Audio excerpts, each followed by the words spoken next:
junto conmigo y además nos vamos a estar viendo en simulación, ¿ya? Así que la idea de este módulo, bueno, lo empecé yo el año pasado y lo reestructuré un poco este semestre porque vi que venían con algunas falencias de los cursos anteriores. Así que la idea lo reestructuré un poquito para hacer algunos repasos de cosas que igual son importantes que ustedes se acuerden para el manejo de la patología ortopédica.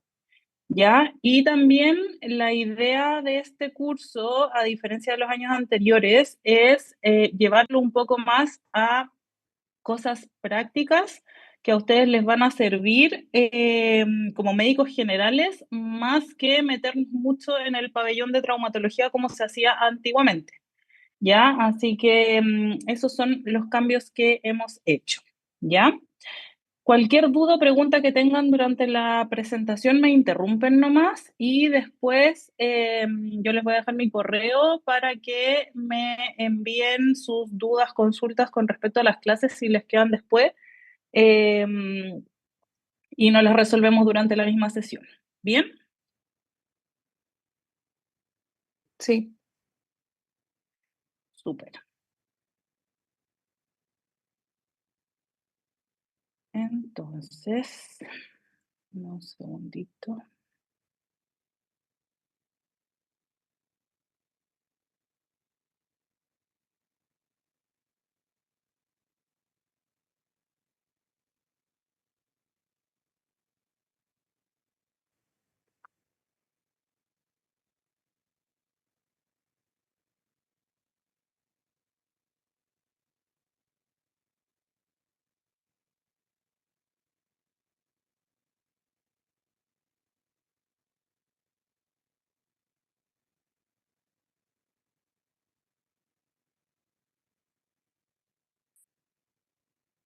Ya chicos, entonces vamos a comenzar con esta primera clase vamos a hablar de generalidades del sistema musculoesquelético, ya vamos a repasar los distintos tipos de tejidos y las lesiones principales fundamentales por cada uno de esos tejidos, ¿ya?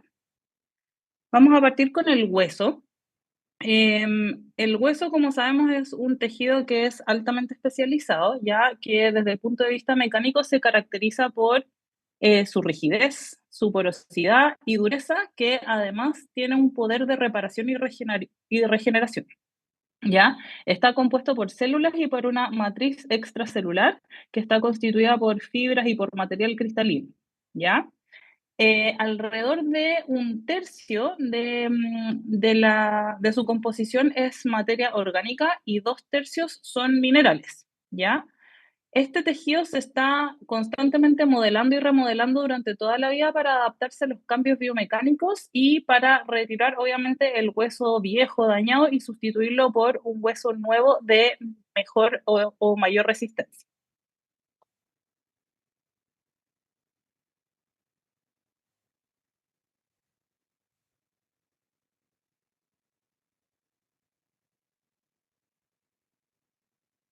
Espérenme un poquitito.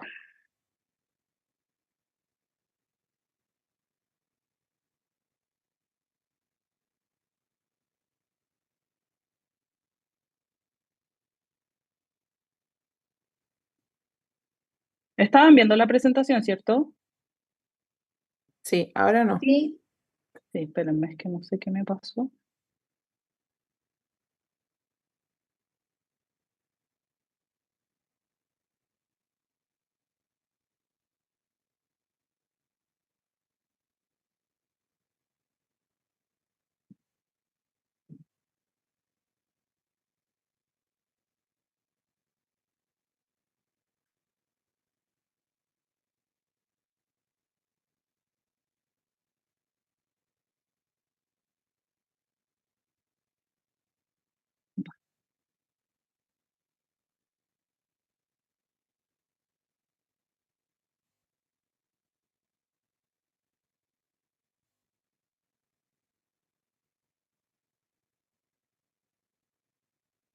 Ahí ven la presentación, ¿cierto? Sí, ahí sí.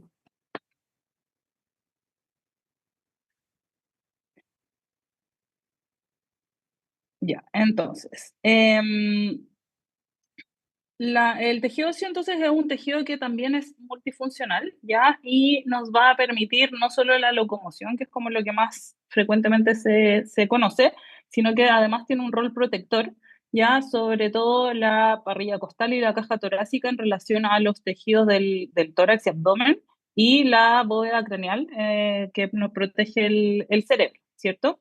Además tiene un rol en el metabolismo y reservorio del calcio y el fósforo, y esto lo vamos a ver principalmente cuando hablemos de los procesos de resorción ósea y liberación de estos minerales al torrente sanguíneo. Además, funciona como reservorio de factores de crecimiento y citoquinas, así que también podemos hablar de que el hueso también es un tejido que es metabólicamente muy activo. Participa principalmente en la médula ósea en los procesos de hematopoiesis y además, junto con el reservorio de calcio y fósforo, también actúa en el equilibrio ácido-base.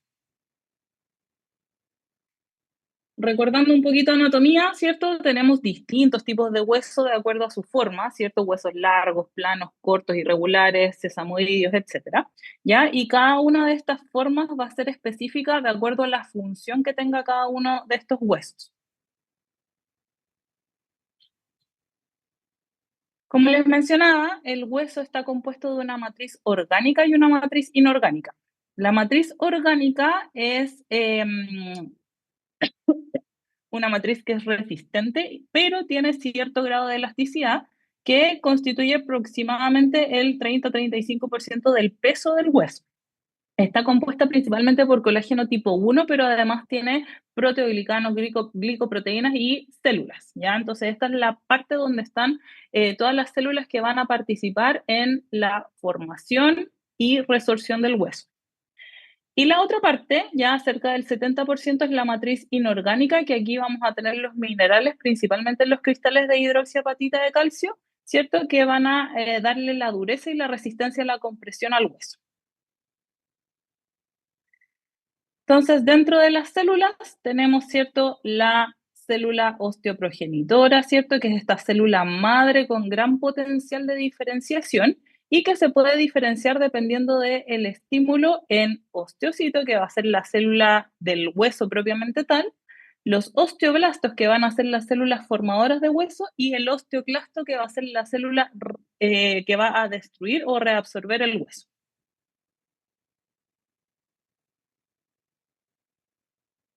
Esto a modo muy general, porque ya lo tienen que haber visto, ¿cierto? El sistema óseo se organiza en dos tipos de hueso, el compacto o cortical y el hueso esponjoso.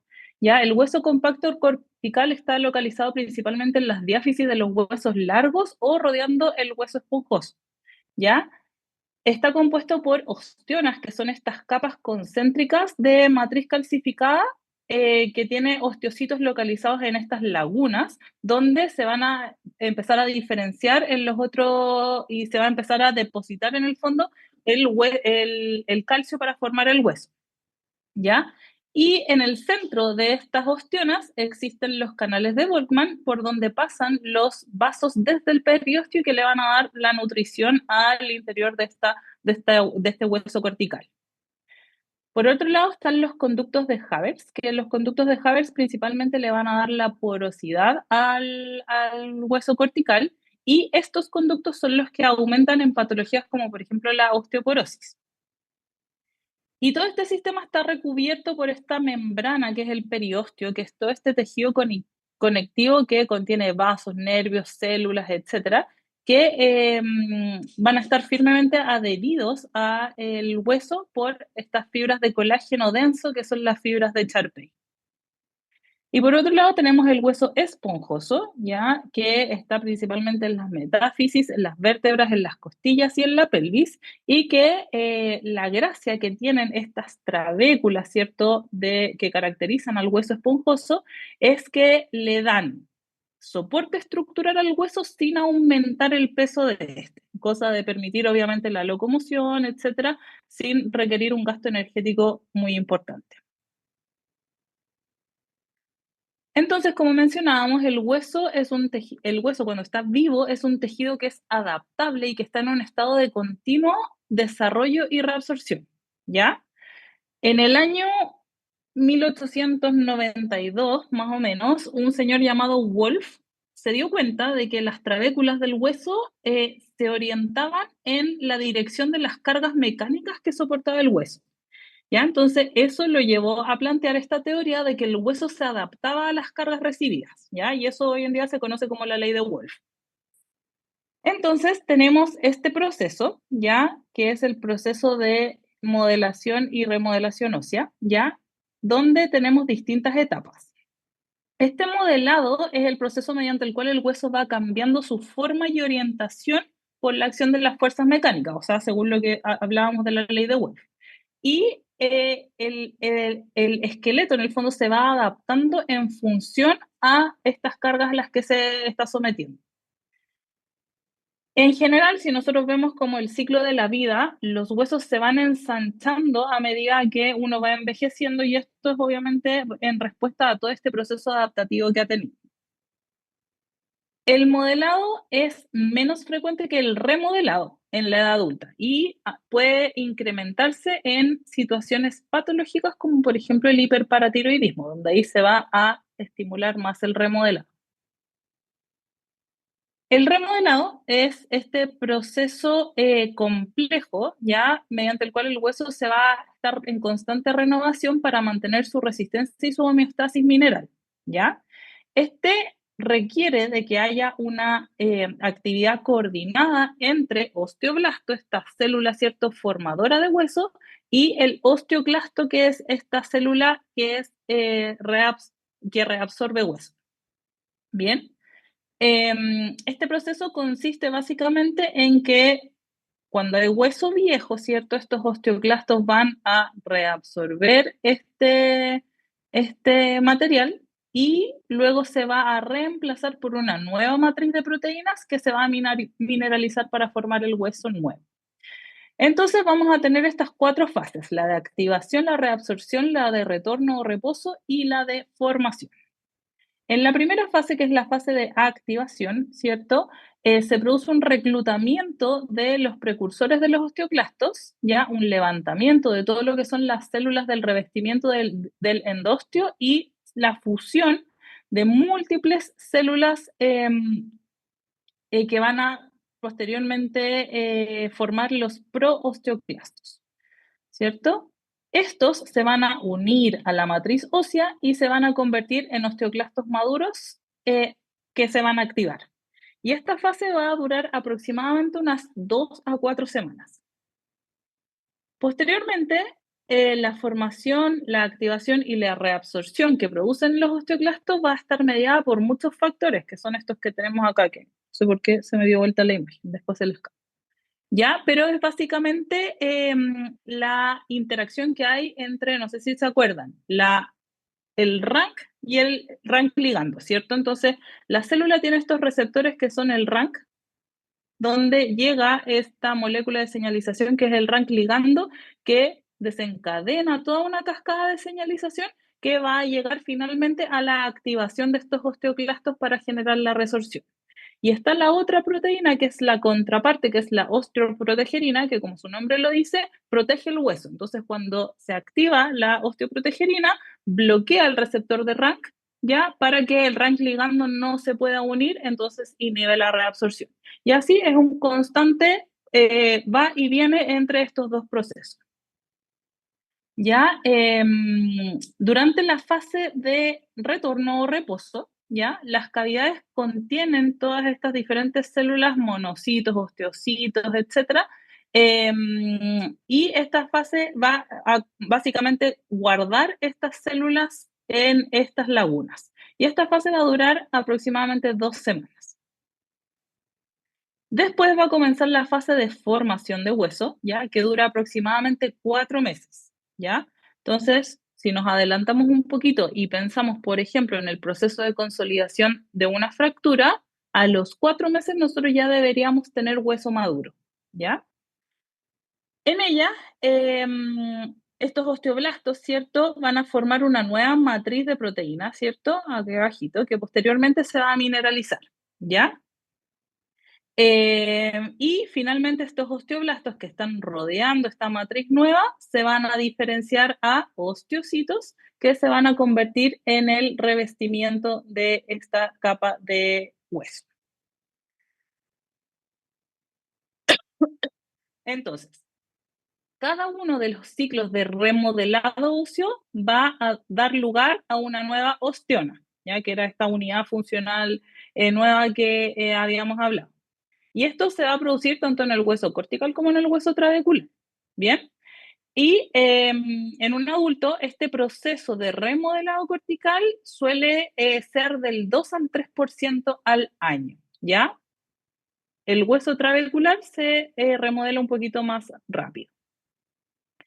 Y hay muchos factores que van a regular este proceso, ya no solo los que vemos acá, ¿cierto? Que es la activación en el fondo de estas células, sino que también hay factores hormonales, como por ejemplo la principal hormona reguladora, que es la PTH, ya que básicamente responde a la homeostasis del fósforo y el calcio, y el ejercicio. ¿Ya? Esas son las dos cosas más importantes a la hora de evaluar los procesos de reabsorción ósea. ¿Ya? Y por eso, por ejemplo, una de las bases de la terapia de una osteoporosis, por ejemplo, es que la persona haga un programa de ejercicio, principalmente ejercicios que supongan una carga mecánica sobre el hueso, porque esta carga mecánica es lo que va a estimular este proceso de remodelamiento.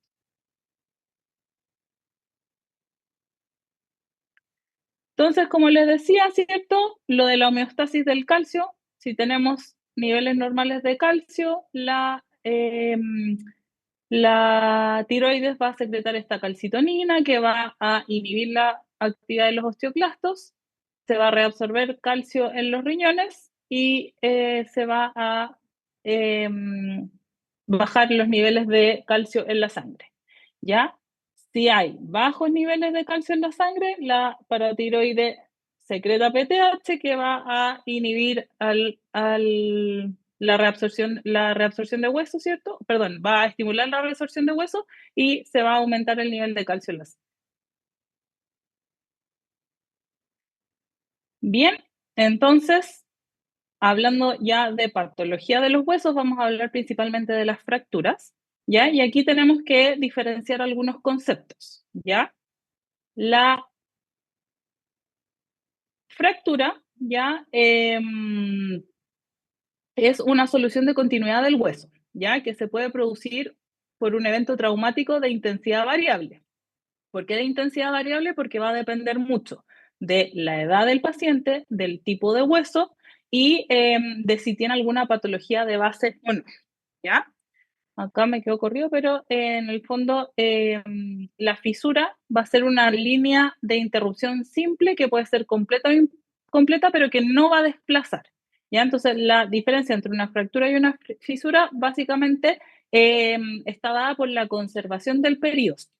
¿Ya? Si se rompe periósteo, es fractura. Si no se rompe el periósteo, es una fisura. Y la fractura expuesta es cuando esta solución de continuidad del hueso tiene exposición a el exterior, o sea, al aire, por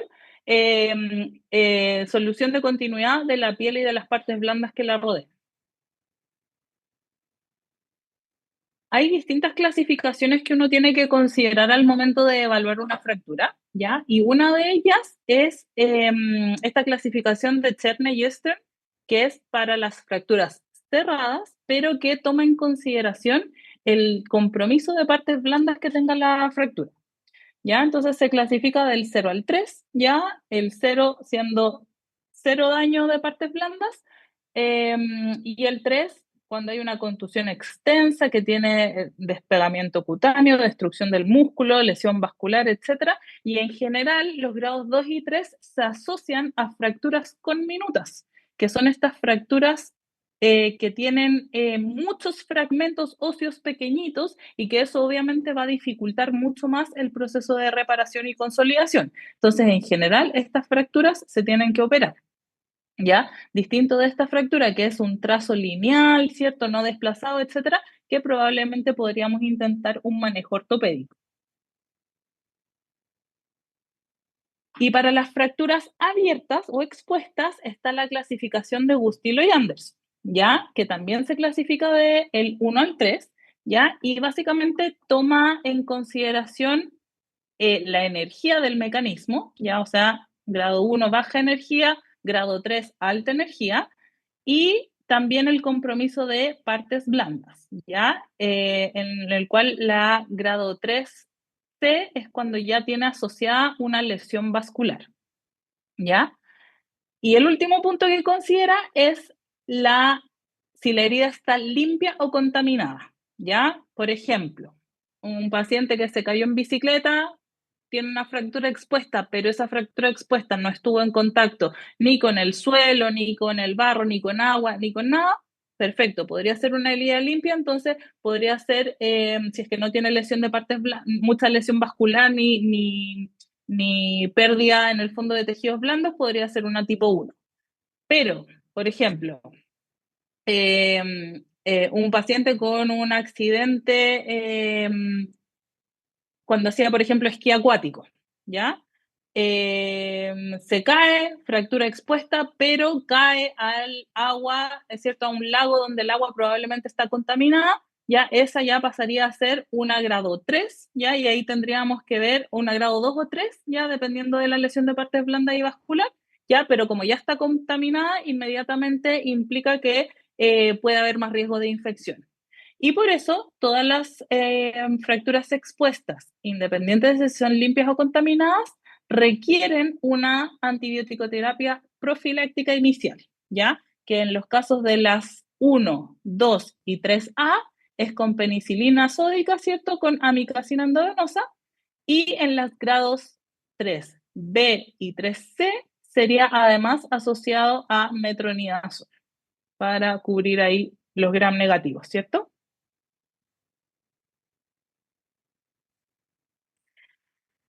También hay que tener en consideración, como les decía antes, si el paciente en el cual nosotros estamos evaluando la fractura tenía algún tipo de alteración ósea estructural de base, como pueden ser displasias óseas, fracturas en hueso osteoporótico o fracturas en hueso patológico, porque tenga una lesión tumoral, porque tenga algún factor nutricional, hepatopatía, etcétera, que genere una disminución de la densidad mineral ósea, o algún factor local, por ejemplo, uso de radiación, etcétera, que pueda estar afectando ese hueso.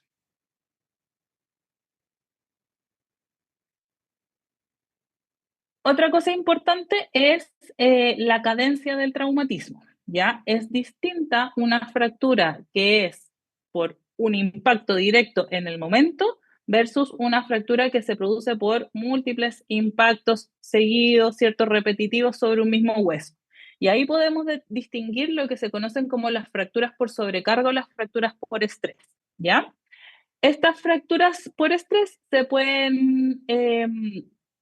pueden diferenciar en dos formas. Las fracturas por fatiga del hueso, que en general se ven en deportistas, donde hay un hueso estructuralmente normal que está sometido a traumatismos repetitivos, ¿ya? Versus la fractura por insuficiencia, donde aquí el hueso, en el fondo, la calidad del hueso es mala, entonces hay esfuerzos mecánicos que exceden un poquito la capacidad del hueso de tolerarla y se rompen, como por ejemplo en la osteoporosis.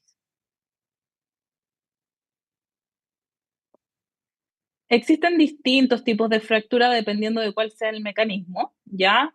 Y esto también nos va a ayudar un poco a entender cuál es el rasgo de fractura que nosotros vamos a encontrar después, ¿ya?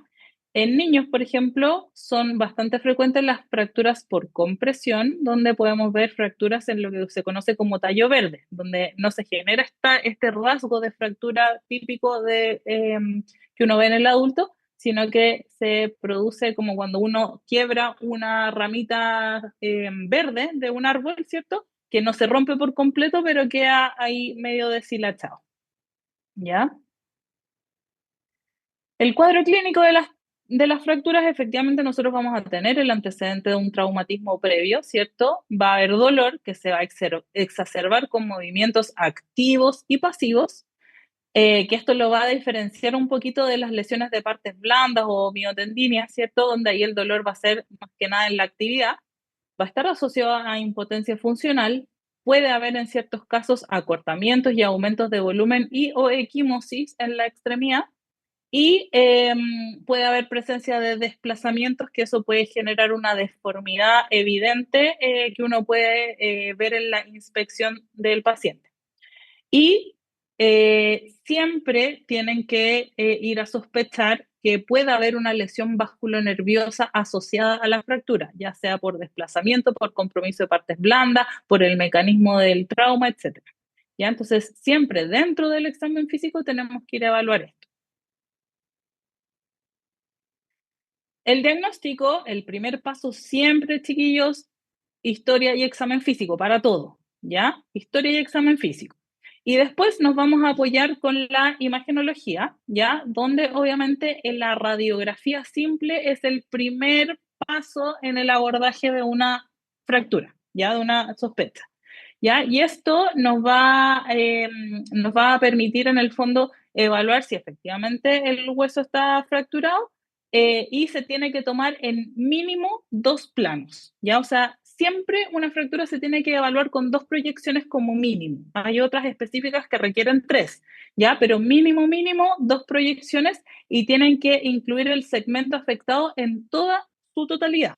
Por ejemplo, sospechamos una fractura de fémur, el fémur va desde la articulación de la cadera, ¿cierto? La articulación fémur-acetabular hasta la rodilla, ¿cierto? Entonces, tiene que incluir cadera y rodilla en la proyección para ser correcto.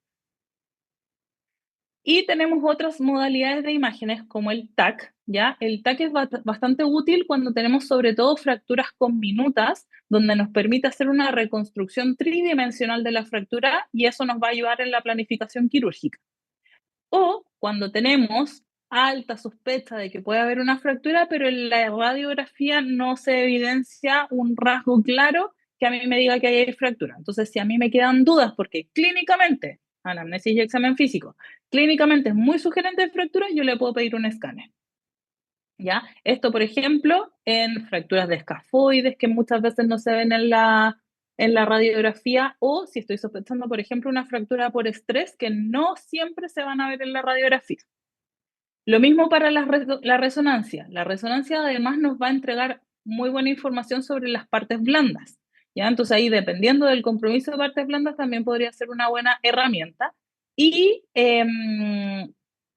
es necesario pedirlas, por ejemplo, cuando tenemos fracturas vertebrales en pacientes con osteoporosis, porque ahí se pueden producir fracturas por aplastamiento y compromiso también de la parte neural por la continuidad con la médula espinal. Entonces, en esas sí o sí, siempre evaluarlas con resonancia. Bien, y en niños, las lesiones traumáticas de las epífisis, porque puede haber compromiso ahí del cartílago articular. Entonces, obviamente, para evaluar cartílagos es mejor la resonancia.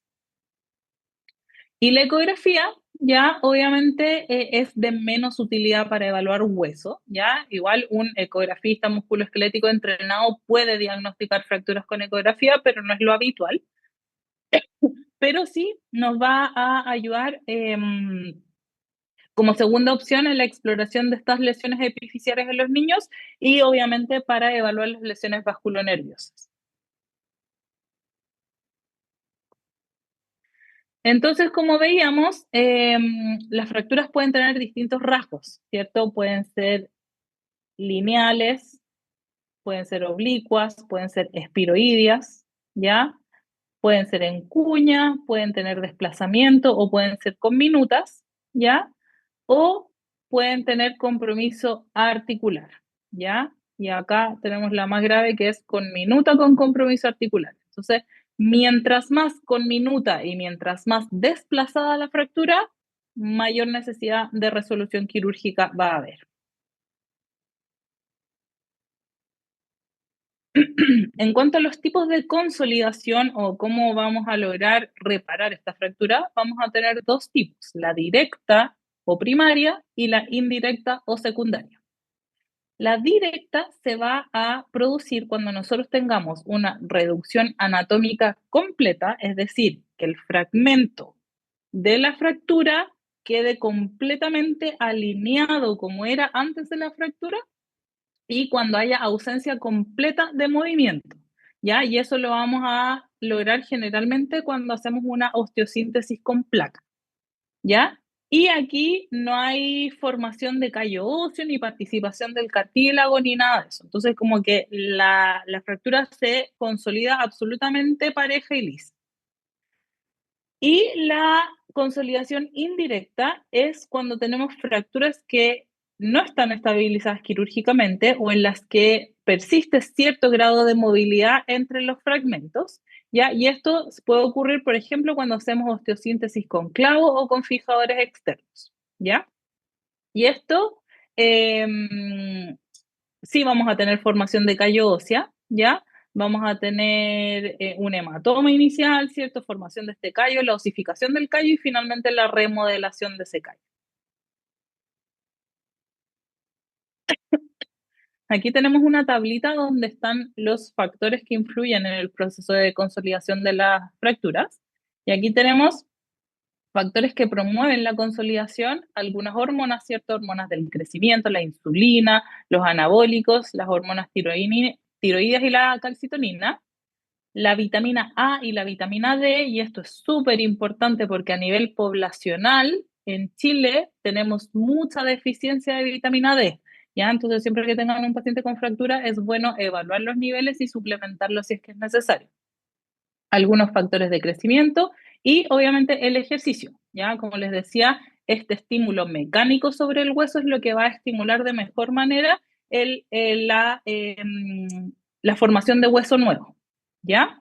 Y hay algunos estudios con cámaras hiperbáricas, ¿ya? Que en el fondo esta sobredosis en el fondo de oxígeno va a mejorar obviamente la vascularización, el aporte de oxígeno y el metabolismo del hueso en sí. Y factores que dificultan la consolidación, obviamente patologías crónicas como la diabetes o déficits hormonales como la hormona del crecimiento pueden influir.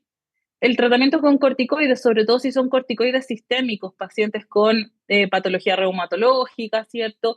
Que están con tratamientos de larga data de corticoides, eso va a enlentecer la mineralización ósea.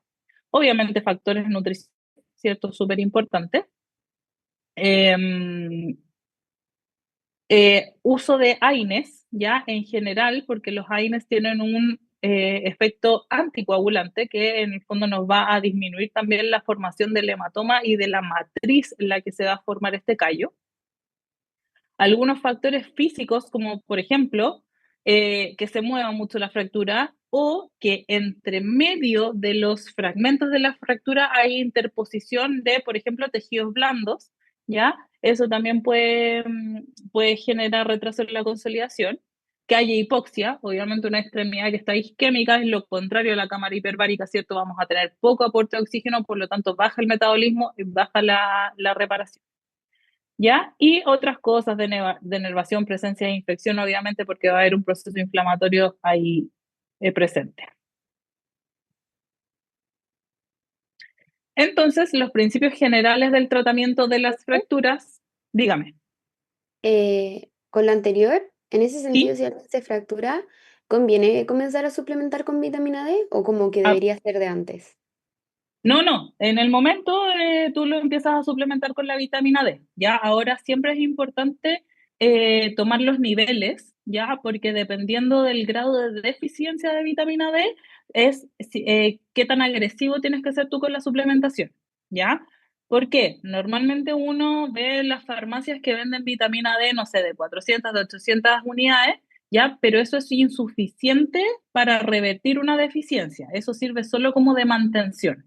¿Ya? Entonces, si el paciente tiene una deficiencia, tú tienes que hacer cargas con, no sé, pues dosis semanales de 50.000 unidades, ¿cierto? Por 2 meses, hasta lograr recuperar los valores aceptables que tú necesitas para ese paciente y ahí le puedes dejar una dosis de mantención, ¿ya? Porque recuerden, la vitamina D nosotros no la obtenemos generalmente de la dieta, ¿ya? Entonces, necesitamos exposición solar para poder metabolizarla, pero obviamente no le vamos a decir al paciente que salga a tomar sol y le dé cáncer de piel, ¿ya? Entonces, en esos casos, mejor suplementarla, Ya, ¿sí? súper. Gracias.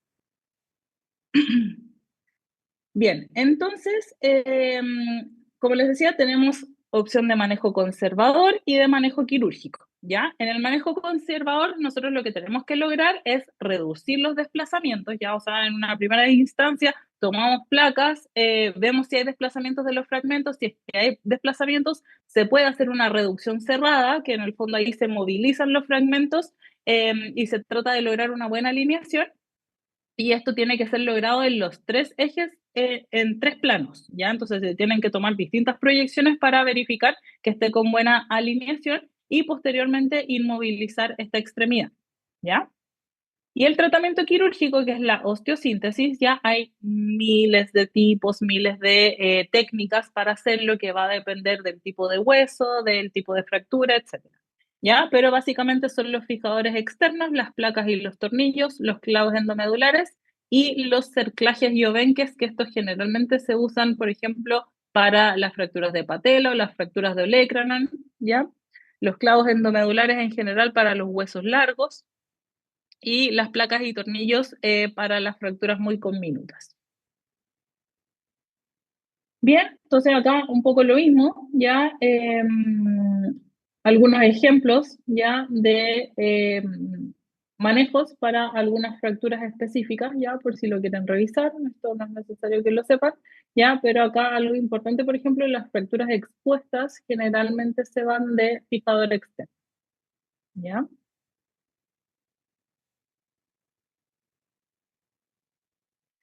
En cuanto a las complicaciones, ya esto es importante también que lo conozcan, ya tenemos, vamos a hablar de de estas cinco complicaciones que son las más frecuentes, ya. La fractura expuesta es una urgencia que es no derivable, ya, o sea, yo tengo que hacer el manejo inicial de la fractura expuesta en el momento y una vez que tengo estabilizada esa fractura, recién ahí la puedo derivar.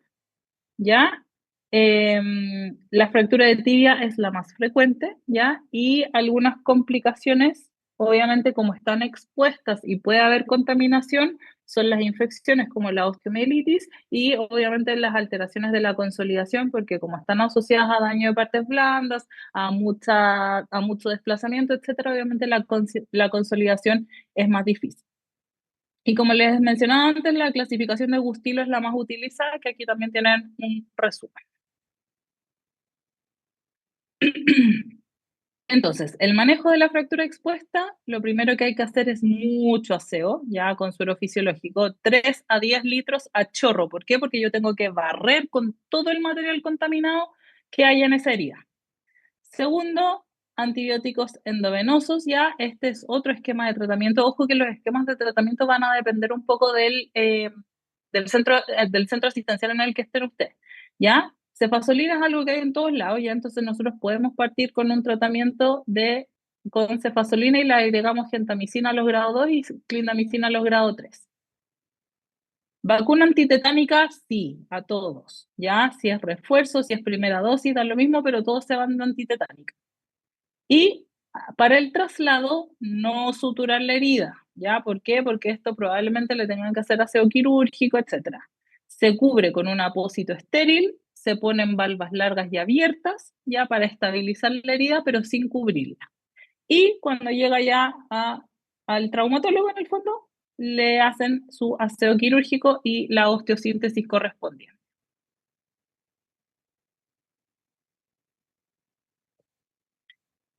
Entonces, dentro de las complicaciones tenemos la distrofia simpático-refleja o el síndrome de dolor regional complejo, ¿ya? Esta es una respuesta anormal que tiene el sistema nervioso autónomo secundario a una lesión o un traumatismo, ¿ya? Y que la verdad es que la causa no se conoce por completo, pero se cree que es una combinación de factores, ¿ya? La clínica puede presentarse de semanas a meses después del evento y se caracteriza por un dolor muy intenso, urente, alodínico, clásico de las neuropatías, ya asociado a eritema y edema, cambios tróficos de la piel y fanereos y osteoporosis moteada, ¿ya? Y el diagnóstico suele ser clínico y el manejo es con analgesia y estabilizadores de la conducción nerviosa. Esto generalmente lo ven los fisiatras. La retracción isquémica o de Volkmann se produce por isquemia de los músculos del antebrazo. Esto es netamente de la mano, ¿ya? Y esto va a generar un daño muscular que va a llevar a una contractura permanente de la mano y los dedos, ¿ya? Y esto generalmente, esta isquemia es secundaria a un síndrome compartimental del antebrazo, que vamos a hablar después del síndrome compartimental, pero básicamente este aumento de la presión del compartimento del antebrazo va a generar oclusión vascular y eso va a generar la isquemia. Entonces, la clínica también semanas o meses, ¿ya? Y obviamente vamos a tener el antecedente de la fractura, que generalmente son fracturas supracondilias de húmero, ¿ya? Y vamos a ver esta mano retraída, ¿cierto? Con esta mano en garra, ¿ya? Mano en garra. El diagnóstico también es clínico y el manejo es con kinesioterapia y con cirugía, que acá la cirugía básicamente busca ir a liberar las adherencias y liberar posibles compresiones que pueda haber que estén generando la oclusión vascular. El síndrome compartimental, como les decía, ocurre por un aumento de la presión dentro de los compartimentos musculares, ¿ya? Recuerden que los músculos están rodeados por fascias, ¿ya? Y estas fascias, que son tejido fibroso, no son distensibles. Entonces, si yo tengo una fractura, sobre todo de un hueso largo que suele sangrar, ya esta sangre va a empezar a llenar este compartimento, pero va a llegar un momento en el que ya no va a poder expandirse más y eso va a generar un aumento de presión tan importante que los vasos sanguíneos van a colapsar, ¿ya? Y esto es importante porque es una urgencia traumatológica. ¿Por qué? Porque esta isquemia y esta lesión y esta compresión neural puede generar daño irreversible y eventualmente podríamos necesitar incluso la amputación del miembro en casos extremos. Entonces, en este caso, a diferencia de los otros, la clínica se presenta horas después del evento.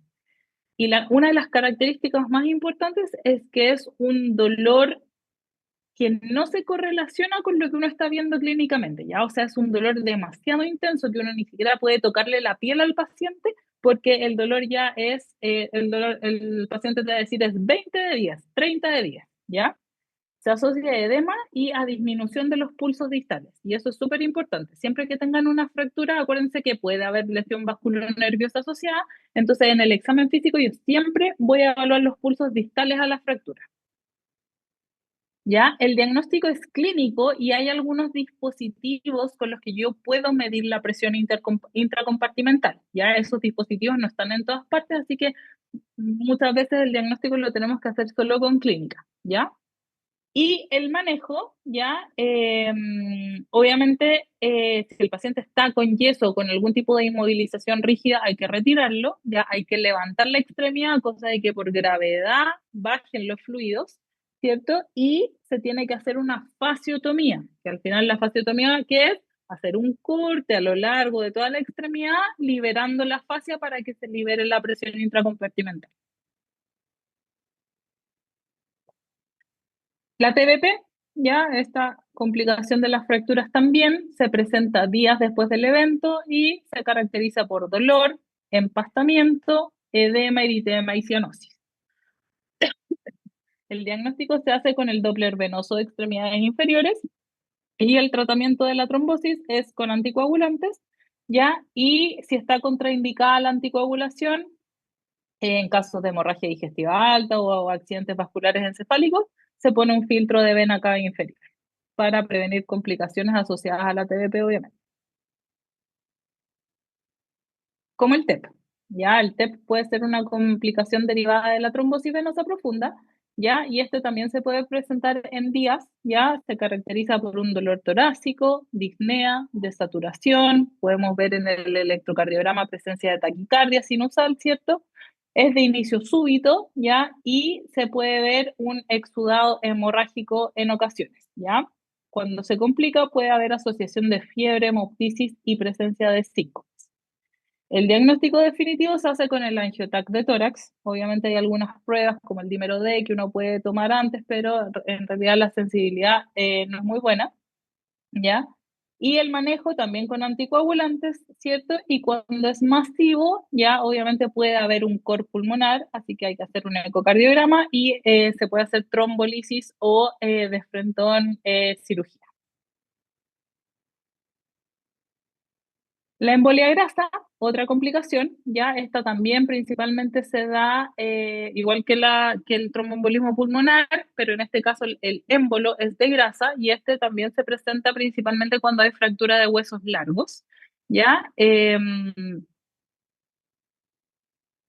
La clínica también se presenta en horas y se presenta igual que el TEP como un distrés respiratorio, puede haber compromiso de conciencia si es que el émbolo se va hacia el cerebro y una característica importante es que presenta un rash petequial. ¿Ya? Entonces, si ustedes tienen esta clínica, paciente posoperado, paciente posfractura, que hace una insuficiencia respiratoria, pero además le aparece un RATS que antes no tenía, sospechen embolia grasa. ¿Ya? El diagnóstico es clínico y el manejo en estos casos es netamente de soporte.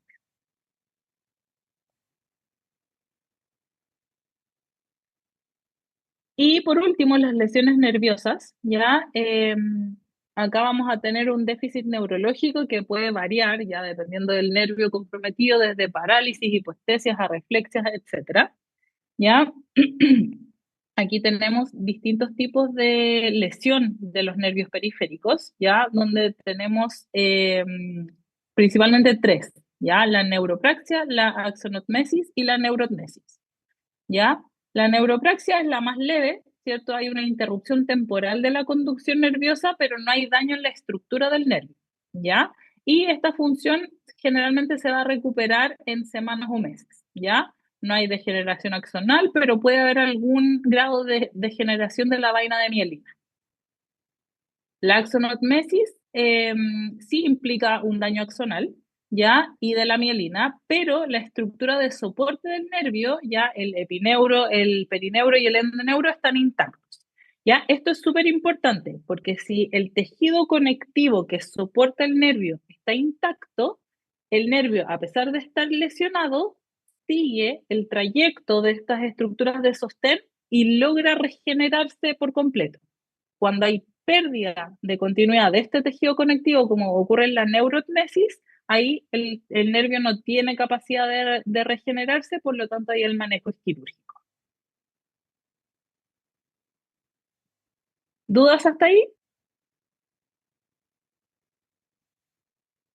Profe, Diga. en el tema de complicaciones, Ujú. para las complicaciones como embolia grasa ¿Ya? o la retracción isquémica, síndrome Sí, compartimental, ¿hay algún como factor de riesgo o algo que nos haga pensar que pueda? Porque, por ejemplo, el TEP sí lo tiene, uno de, sí, pero sí. para estas otras, Para la embolia grasa y para las otras, bueno, para la distrofia simpático refleja, como te decía, las causas no son muy conocidas, muy entendidas, ¿ya? Pero acá sí hay factores, perdón, sí hay factores genéticos que pueden influir, algunos factores ambientales y psicológicos también, ¿ya? Pero como te decía, como que se desconoce un poquito la fisiopatología de esta condición. ¿Ya? En los otros, ya la retracción isquémica, el síndrome compartimental, la embolia grasa y las lesiones nerviosas, no hay nada, ¿ya? O sea, ahí es mala suerte, ya, muchas gracias. ¿ya? ¿Dudas?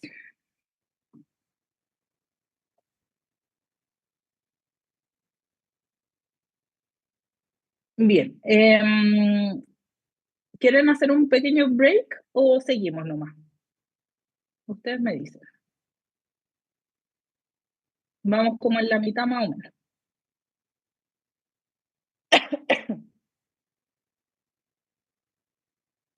¿Seguimos? Alguien me escribe, espérenme. Sí, seguimos, ya. Ok. Entonces, pasamos ahora a cartílago y sinovial. Ya, las articulaciones obviamente son conexión entre segmentos del esqueleto, ¿cierto? Y se van a clasificar según su grado de movilidad en articulaciones sinartrósicas, que no tienen movilidad, como las suturas, por ejemplo, las anfiartrosis, que tienen movilidad restringida, ya, por ejemplo, la sinfisita del pubis, y las diartrosis o articulaciones sinoviales, que son estructuras que son muy especializadas y que permiten un movimiento con mínima fricción y que también permite la transmisión y distribución de las cargas, ¿ya? El cartílago también tenemos distintos tipos de cartílago, ya en el esqueleto tenemos el fibrocartílago que tiene un predominio del componente fibrilar y este es el que está presente en los meniscos, en los anillos fibrosos y en los rodetes glenoideos y acetabular. Tenemos cartílago más elástico, donde aquí predominan las fibras elásticas, por ejemplo, en el pabellón articular, en la epiglotis, en la laringe, y el cartílago hialino o articular, donde se caracteriza por tener una matriz hidrófila, ¿ya? O sea, tiene mucha agua, ¿ya? Y es más abundante en superficies articulares, en nariz, en parrilla costal, pero es un tejido que es avascular, aneural y alinfático. Por lo tanto, su capacidad de reparación es cero, ¿ya? El cartílago hialino tiene una composición que tiene una matriz celular y una matriz extracelular, ¿ya?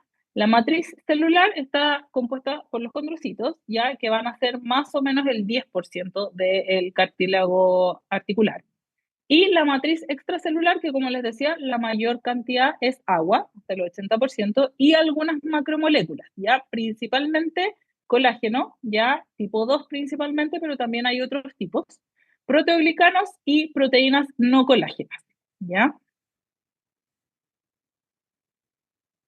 El cartílago tiene una actividad metabólica relativamente alta, ¿ya? Pero básicamente es por sustitución de los glucosaminoglicanos y del colágeno, ¿ya? Pero esto se da, los glicosaminoglicanos, 50% al año, pero el colágeno, que es lo que le da la matriz de soporte, 50% cada 10 años, ¿ya? Por eso decimos que el cartílago en general no se regenera. ¿Ya? Y la nutrición del cartílago, como les decía, es un tejido que es avascular, por lo tanto su nutrición viene desde el líquido sinovial por difusión o convección, ¿ya? Y aquí está la importancia del movimiento articular, porque yo al mover la articulación estimulo la producción y circulación de este líquido sinovial y eso permite la nutrición del cartílago. Si yo mi articulación no la muevo, mi cartílago jamás se va a nutrir.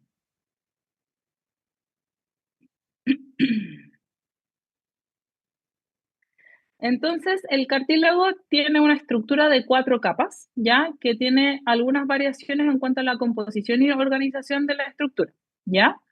Porque cada una de ellas va a tener una función distinta. Tenemos la capa superficial, ¿ya? Donde tenemos algunos condrocitos alargados que son poco activos, ¿ya? Y están ordenados como en paralelo, ¿ya? A la superficie. Después tenemos la capa intermedia o de transición, donde ahí tenemos unas células un poquito más redondas, ya que tienen una mayor actividad metabólica y tienen algunas fibras que están entrecruzadas, pero no tienen un patrón específico. Después viene la capa profunda o radial, donde las células se van a empezar a poner en columnas. ¿Ya? No sé si lo recuerdan de histología, pero se veía súper bonito. ¿Ya? Pero capas, columnas perpendiculares a la superficie, y esto da unas fibras que son un poco más gruesas. ¿Ya? Acá la matriz extracelular tiene menos agua, ¿ya? Y más proteoglicanos, ¿ya? Y finalmente llegamos a la capa finalmente del cartílago calcificado, ¿ya? Esta capa de acá, que tiene más células y une al cartílago con el hueso subcondral por el anclaje de estas fibras de colágeno.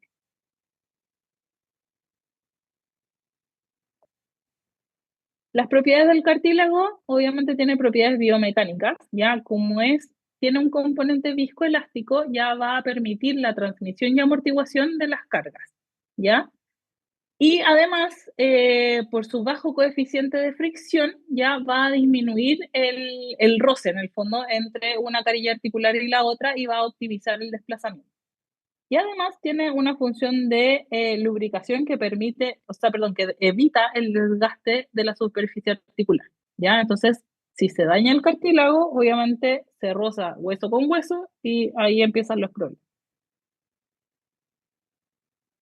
La membrana sinovial ya es este tejido encargado de producir y secretar el líquido sinovial y eliminar productos de desechos metabólicos de la articulación, ¿ya? Y obviamente, como les decía, participa en la nutrición del cartílago y la reparación de los ligamentos intraarticulares. Tiene dos capas, ya la capa íntima que está en contacto con la cavidad articular y está formada por los sinoviocitos que tienen funciones fagocitarias y secretoras, y la capa subíntima que está bien vascularizada y en ella tenemos los vasos linfáticos y las fibras nerviosas propioceptivas. ¿Ya? Entonces, obviamente, la propiocepción de la articulación viene de ahí. El líquido sinovial es un ultrafiltrado de plasma, ya que está regulado por la membrana sinovial, y ahí tenemos ácido hialurónico que le da la viscosidad, y aquí se justifica en el fondo el tratamiento para ciertas condropatías, que es con ácido hialurónico inyectado, la lubricina, que va a disminuir el coeficiente de roce, y la fibronectina, que da la adherencia celular. En cuanto a las lesiones osteocondrales, son estas lesiones que van a afectar la superficie del cartílago de una articulación y en ocasiones del hueso subcondral. Pueden ser directas por exposición al aire, por derrame sinovial o hemartros, o por cuerpos libres o detritos cartilaginosos. Ya, acá tenemos la clasificación de Buckwalter, ya, donde tenemos 3 grados. Grado 1, una contusión. Grado 2, la fractura o laceración. Y grado 3, una fractura osteocondral cuando ya hay compromiso del hueso. Obviamente, mientras más grave, mientras más profundo el defecto, más difícil va a ser la reparación. El cuadro clínico es variable, ya dependiendo del grado de lesión que tengamos, obviamente, y también depende un poco del paciente, ¿ya? Porque si son pacientes que constantemente están sometiendo la articulación a carga, probablemente les duela más, ¿ya? Y además pueden tener derrame articular, limitación funcional, bloqueos articulares cuando se desprenden fragmentos de cartílago y quedan flotando dentro de la articulación, pueden generar bloqueos. Y obviamente si es que hay lesión de partes blandas asociadas, van a ser síntomas de eso. ¿Ya? Entonces la clínica es como un poco inespecífica. El diagnóstico, anamnesis y examen físico siempre, ¿ya? La radiografía tiene poca utilidad para estas lesiones porque no ve bien el cartílago. Entonces acá es útil el TAC, pero el gol estándar es la resonancia. ¿Ya? Porque nos va a permitir localizar de forma precisa, ver el grado de afectación y la extensión hacia el hueso subcondral. Y la artroscopía es el diagnóstico definitivo porque ahí se hace la visualización directa de la lesión. Y ahí está la clasificación de Outerbridge que se hace con el artroscopio y que ahí básicamente uno ve si no hay lesión, si hay un reblandecimiento nomás del cartílago, si hay una fibrilación superficial, si hay una fisuración del cartílago o si ya hay una úlcera condral. El tratamiento, obviamente, medidas generales, evitar la exposición al aire, evacuar el derrame articular si es que está tensión, proteger la articulación de la carga precoz, pero obviamente hay que hacer una movilización precoz también. Limitar la movilidad articular inicialmente, pero evitar la inmovilización prolongada, porque lo que hablábamos de la circulación del líquido sinovial y la nutrición del cartílago, y tratar obviamente los síntomas asociados. Tratamiento quirúrgico, ahí obviamente se hace una reducción anatómica y síntesis estable. Las lesiones parciales se tratan con artroscopía, ahí se hace un shaving y se regulariza la superficie articular. Y los defectos complejos, ahí hay distintas técnicas, por ejemplo, se pueden hacer perforaciones, cosa de llegar al hueso y que en el fondo la sangre del hueso genere el proceso de reparación. Ya se pueden hacer implantes de condrocitos autólogos activados, ahí hay distintas técnicas que se pueden probar, pero eso ya es más de especialista. ¿Dudas?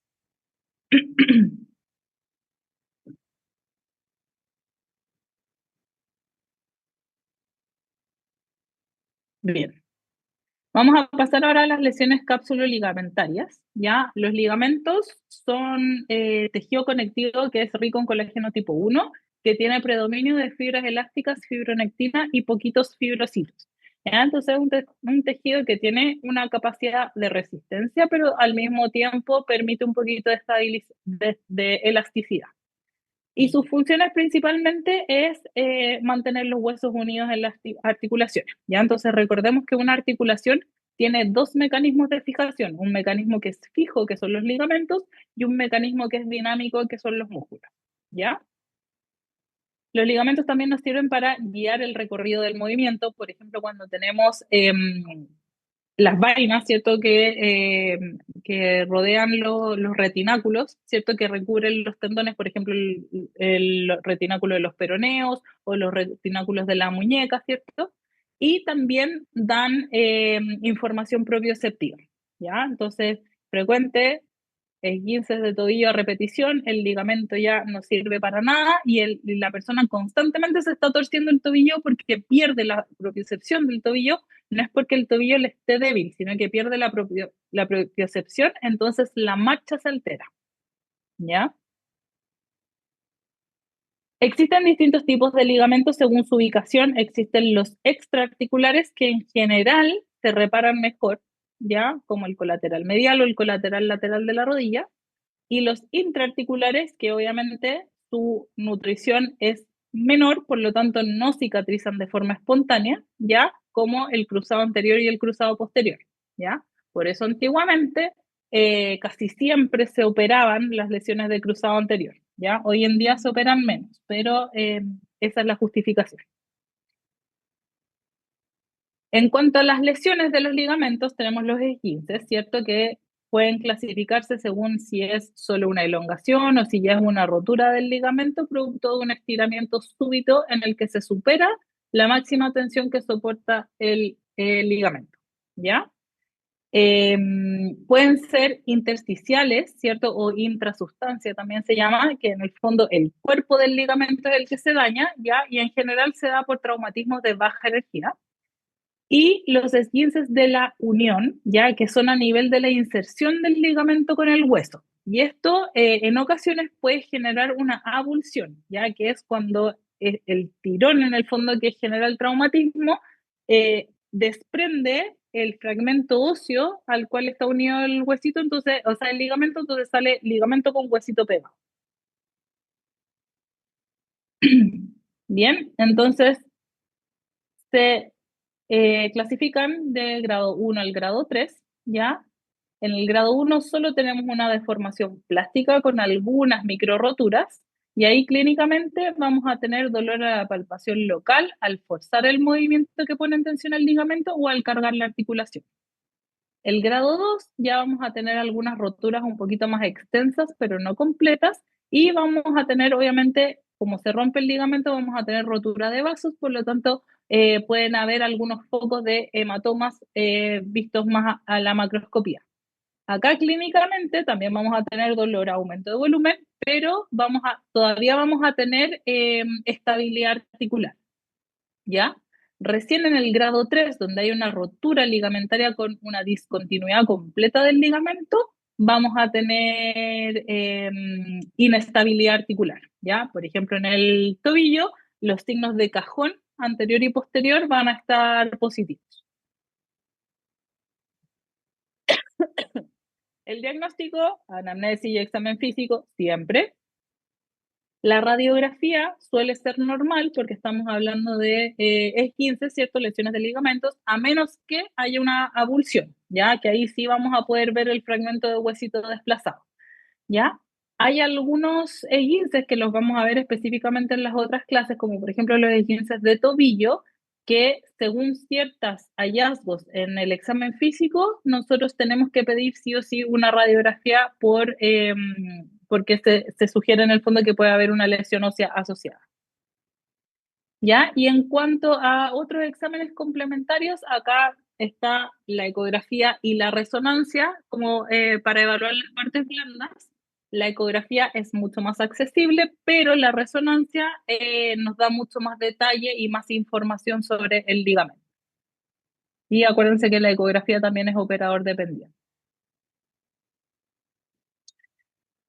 Entonces, los ligamentos tienen 4 fases de cicatrización, ¿ya? Una fase inflamatoria, ¿ya? Donde al romperse este ligamento, si es que es una rotura completa, obviamente va a haber retracción de estos cabos, va a haber formación de un hematoma, ¿cierto? Va a haber vasodilatación, lo que va a generar un aumento de la permeabilidad capilar y trasudación del líquido y reclutamiento de células inflamatorias, ¿ya? Entonces, aquí es donde llega toda la caballería para tratar de reparar la lesión. Después viene la fase proliferativa, donde acá hay básicamente multiplicación celular ya de fibroblastos y aquí síntesis de colágeno, pero aquí va a ser colágeno tipo 3. ¿Ya? Entonces, no es el mismo colágeno que el que tiene el ligamento propiamente tal. ¿Ya? Entonces, generalmente la reparación de estos tejidos no es con tejido normal. ¿Ya? Entonces, es un tejido que va a tener propiedades biomecánicas distintas. ¿Ya? Y después, cuando finaliza esta fase, recién ahí empieza a haber un recambio, donde ya se empieza a recambiar a colágeno tipo 1. Eso va a ocurrir en la fase de remodelación, donde ahí ya las células empiezan a bajar y se empieza a reestructurar este colágeno. Y la fase de maduración es cuando esta cicatriz, ¿cierto?, de tejido que teníamos que no era un tejido normal, ¿cierto?, se empieza a remodelar y empiezan las líneas de fuerza y de distribución de la carga del tendón se empiezan a normalizar. El tratamiento, obviamente, el objetivo es lograr una articulación móvil pero estable, ¿ya? Y acá, si alguno de ustedes quizás, no, yo creo que son muy chicos para esto, pero antiguamente los esguinces grado 1 se inmovilizaban y te dejaban con bota de yeso un mes. ¿Qué pasaba? Que después te sacaban el yeso y tu tobillo estaba rígido, ¿ya? Entonces, en estos casos hay que tratar de evitar la inmovilización prolongada o la inmovilización excesiva, ¿ya? Em, Generalmente los ligamentos extraarticulares, como veíamos, cicatrizaban por sí solo, por lo que se podía considerar el tratamiento conservador y quirúrgico, obviamente, cuando habían avulsiones asociadas o cuando se interponían partes blandas entre los cabos, porque eso obviamente iba a impedir que el ligamento cicatrizara. Y los intraarticulares, aquí con asterisco, quirúrgicos, pero uno tiene que evaluar caso a caso, ya cuando realmente se requiere y hay una inestabilidad articular evidente que amerite una estabilización quirúrgica. ¿Ya? Ha pasado incluso, por ejemplo, futbolistas profesionales con roturas completas del ligamento cruzado anterior, pero que tienen buena masa muscular, buenos ligamentos extraarticulares y que su rodilla está estable clínicamente, entonces se ha decidido manejo conservador en ellos porque en el fondo hay alguna otra causa por la que no operan. ¿Ya? Adultos mayores, por ejemplo, que no van a estar sometidos a cargas ni a cambios de dirección ni a fuerzas externas, no habría mucha indicación de operarle el cruzado si es que su rodilla clínicamente está estable. El tratamiento conservador, aquí hay un acrónimo que es el RICE, que es reposo, hielo, compresión y elevación, ¿ya? Han salido miles de modificaciones, propuestas, etcétera, de este manejo, ¿ya? Pero para ustedes, como médicos generales, esto es como lo básico que tienen que saber para hacer un manejo inicial de una esguince, ¿ya? Y este tratamiento es de elección los primeros 4 a 5 días, donde el objetivo de esto es minimizar el sangrado, ¿ya? Dentro del ligamento, ¿ya? Obviamente, en el 15 grado 1, esta duración va a ser menos, en el 15 grado 2, 3 va a ser un poco más. En caso de requerir inmovilización, en los grados 2 y 3, grado 1 traten de no inmovilizarlo nunca, ¿ya? Que esta inmovilización no sea más allá de 10 días. ¿Ya? Hay algunos estudios que han visto que el uso de crioterapia y compresión ya ha logrado disminuir la temperatura local entre 3 y 7 grados, lo que genera una disminución del flujo sanguíneo y con eso logran disminuir el sangrado. Bien, y en los esguinces se pueden hacer vendajes funcionales, ¿ya? Por 4 a 8 semanas, y eso más que nada, más que mantener la articulación estable, etcétera, al paciente le da una sensación de seguridad, ¿ya? Entonces ya eso disminuye el riesgo de lesiones o de inestabilidad articular.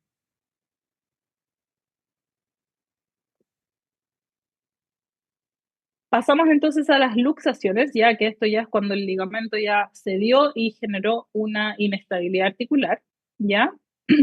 Tenemos distintas formas de clasificación las inestabilidades, ¿ya? Dependiendo de algunos parámetros, como por ejemplo el grado de inestabilidad, si es una luxación, una subluxación o una fractura con luxación, según la cronología, si nació con ella, si la adquirió después, si es crónica, recidivante, etcétera, según la etiología, si es traumática o no traumática, según la intencionalidad, ya hay pacientes que voluntariamente se pueden luxar una articulación y otros que se les luxa por algún factor externo, ya, y según la dirección de la luxación, si es unidireccional o multidireccional, ya.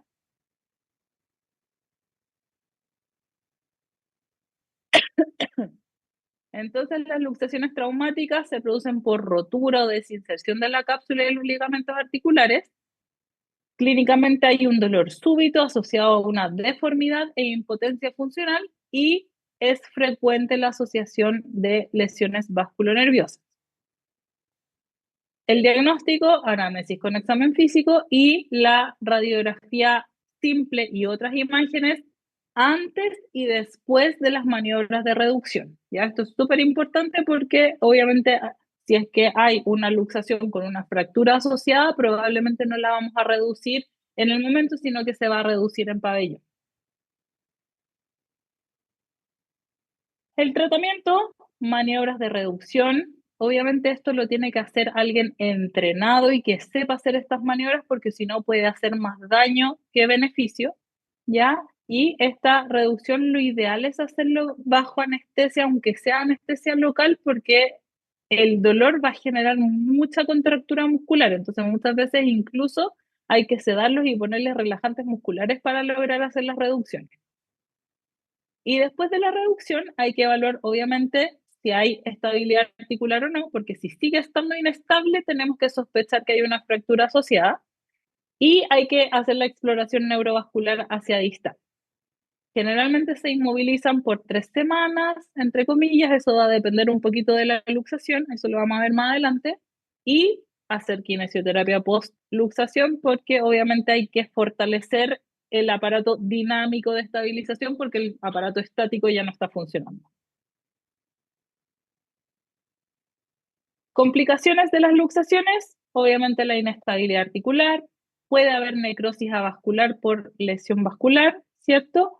Artrosis secundaria, ya como es una articulación inestable, ya obviamente este roce constante va a generar desgaste del cartílago y una artropatía degenerativa mucho más rápida. Y las lesiones neurovasculares que ya lo comentaba.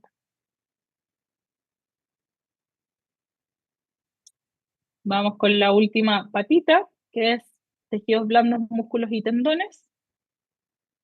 Los músculos, sabemos que la fibra muscular es una fibra que es fusiforme, ya que es muy pequeñita la unidad muscular, ya, y es una célula multinucleada que tiene mucho sarcoplasma, ¿cierto? Rodeado por una membrana plasmática, el sarcolema.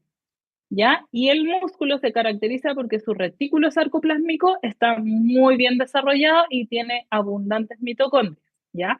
Dependiendo del tipo de fibra muscular, es la cantidad de mitocondrias que va a tener porque obviamente la función va a ser distinta. Recordando un poquito el sistema contráctil, ¿cierto? Tenemos que se compone de estas miofibrillas y los túbulos T, ¿cierto? Los sarcómeros y estas proteínas contráctiles, la actina, la tropomiosina y la troponina, ¿ya? La contracción, acuérdense que depende de la concentración de calcio intracelular, ¿cierto? Que cuando aumenta esta concentración, se van a unir a la calmodulina, ¿ya? Que era esta proteína receptora de calcio, ¿cierto? Eh, y que esto iba a activar a esta, la quinasa de la cadena ligera de miosina, que va a fosforilar las cadenas de las cabezas de la miosina, y eso iba a hacer que aumentara la actividad de la ATP, de la ATPasa, por lo tanto se iba a empezar a generar estos puentes cruzados de la miosina activa que se iban a deslizar a lo largo de la actina y creaban esta contracción muscular, ¿cierto?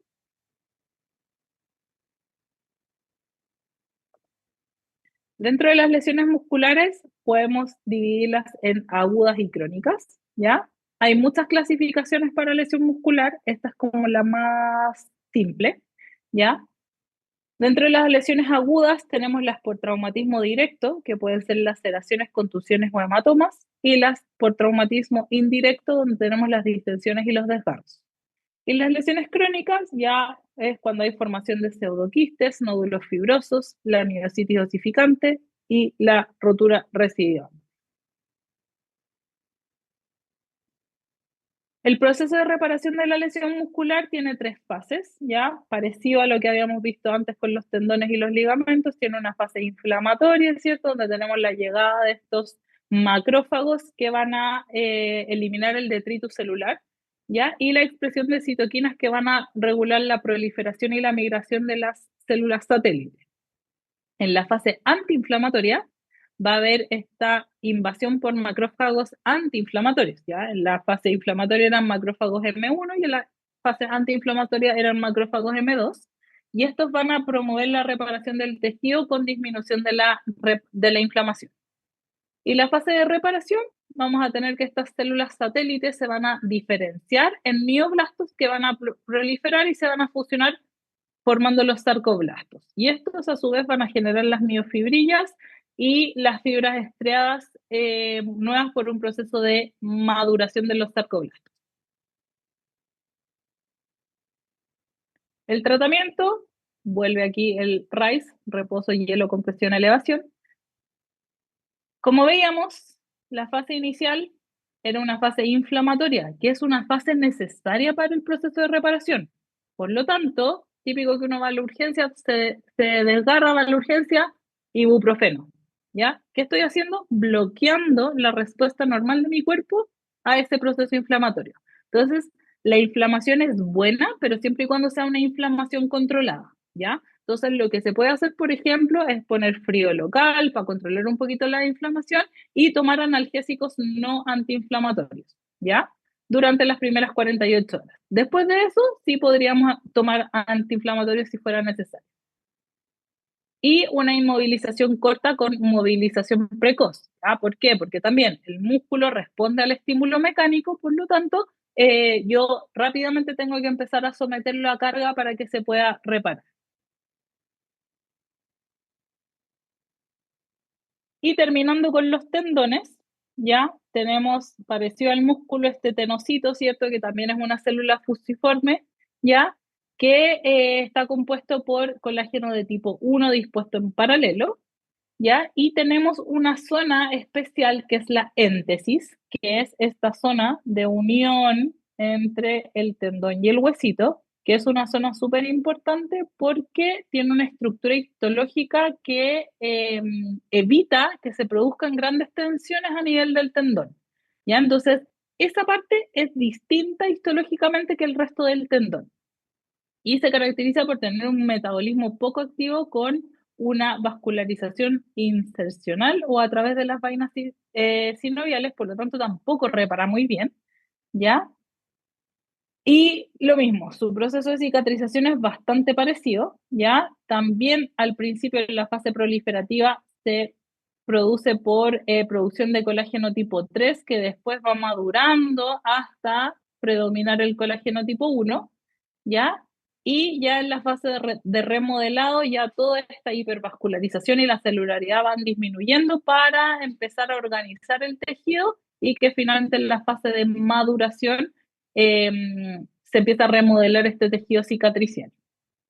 Algo importante de todas estas lesiones de partes blandas en general, tendones, ligamentos, músculo, etcétera, es que si uno está durante el proceso de reparación, ¿ya? Está, por ejemplo, en la fase de remodelación, cuando ya estoy empezando a cambiar la estructura de mi cicatriz, pero yo le vuelvo a hacer una injuria, ese proceso de reparación se paró ahí y se paró mal. Entonces, vuelve a empezar el proceso y si yo le vuelvo a poner la injuria, vuelve a parar mal. Y eso empieza a generar que este tejido empiece a repararse con tejido anormal, tejido fibrótico, cicatricial, y muchas veces con depósitos, por ejemplo, de calcificaciones, cosas así, que al final van a hacer que el tejido sea un tejido que no es un tejido funcional. ¿ya? Y esto es lo que uno, en el caso de los tendones, lo conocemos con el nombre de tendinopatía, ¿ya? Antiguamente se hablaba de la tendinitis y la tendinosis. La tendinitis refiriéndose a la inflamación aguda del tendón, pero se ha visto en estudios histológicos que en realidad no hay una verdadera inflamación del tendón, sino que se inflama lo circundante al tendón. Ya al tendón no hay mucha llegada de células inflamatorias. Entonces, se cambió toda esta nomenclatura y ahora se habla de tendinopatía, que básicamente es una alteración del tendón. ¿Ya? Y esta tendinopatía puede ser aguda, subaguda o crónica, ¿ya? Y macroscópicamente se pueden ver un engrosamiento del tendón, sobre todo en las tendinopatías más crónicas, o adelgazamientos en los casos de roturas o microdesgarros. El tratamiento conservador en caso de roturas parciales o que no tengan limitación funcional evidente, ya aquí el fortalecimiento muscular y el ejercicio es súper importante para mantener ese tendón lo más sano posible y que se pueda reparar y remodelar de la forma correcta, ya. Hay casos, por ejemplo, de pacientes con roturas completas del supraespinoso, completa, no hay supraespinoso, pero que mantienen una buena funcionalidad del hombro, no hay para qué operarlo, ¿ya? Ese paciente, sobre todo si es que son mayores, etcétera, que no en el fondo no tienen una demanda muy grande de su hombro, se puede hacer tratamiento con kinesioterapia, fortalecimiento muscular y con eso andan súper bien. Distinto es si es, por ejemplo, un deportista, un lanzador que se le corta el supraespinoso, ya, ahí sí lo tengo que operar porque obviamente la demanda funcional es mayor. ¿Ya? Y bueno, el quirúrgico también en algunos tendones que tienen una porción dentro de la vaina sinovial o dentro de la articulación, como por ejemplo la porción corta, la cabeza corta del bíceps, ¿ya? En estos casos sí habría indicación quirúrgica. ¿Dudas, chicos?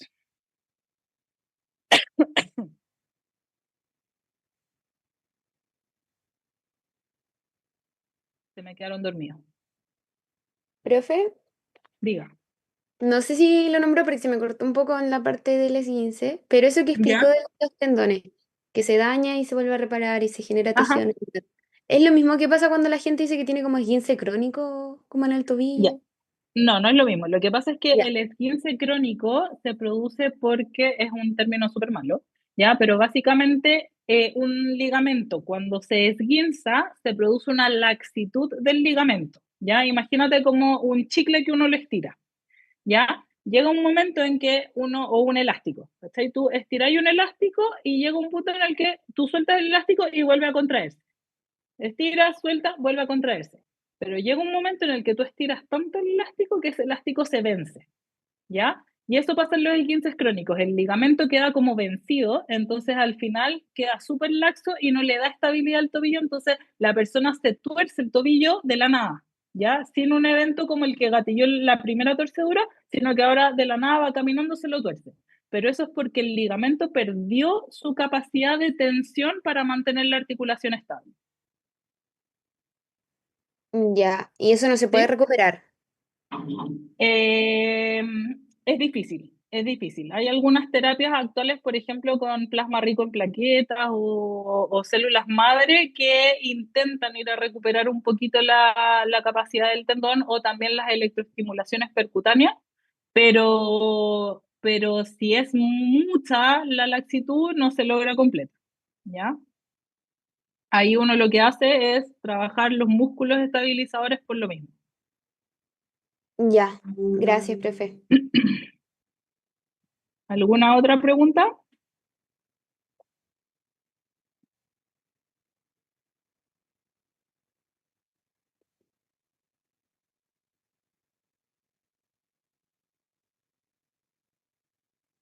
Bien, estamos entonces, chicos.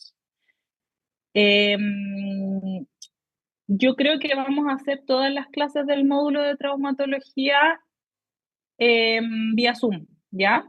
Porque me avisaron a última hora que íbamos a hacer en agosto, así que tuve algunos problemas de horario, ¿ya? pero en caso de que se pueda hacer presencial, no sé qué prefieren ustedes. Si están bien con hacerlas por Zoom o si tratamos, aunque sea 1 o 2 días, de hacerlas presenciales. Pucha, podríamos verlas presencial, pero en verdad vamos a hablar con el curso ahora y le comunicaremos como con doctor Witty igual. Eso, ¿ya? Yo igual, mira, hay una que tenemos el próximo martes en la mañana, esa la podría hacer presencial, si es que quieren. ¿Ya? Ahí ese es como horario que tienen dispuesto para simulación, entonces no debería toparles con nada más. ¿Ya? Pero las de los jueves en la tarde estoy un poco complicada, pero me podría organizar quizás para algunas, ¿ya? Pero ustedes me avisan, ¿ya? Si no, igual yo les aviso si es que hay que hacerlas por Zoom, ¿ya? Ya, profe, muchas gracias. Estaremos Ya, avisando. chiquillos, que estén muy... ¿Quiénes son los delegados? ¿Están acá los delegados? Yo, Diego de la Fuente y Ya. Kaylee, que no sé si está ahora Ya, mismo, pero yo soy delegado. Diego, ¿me podéis mandar tu correo por el chat del Zoom para guardarlo por Sí, cualquier voy al cosita, tiro. cualquier información? Por supuesto, por supuesto. Ya, yo les mando el mío.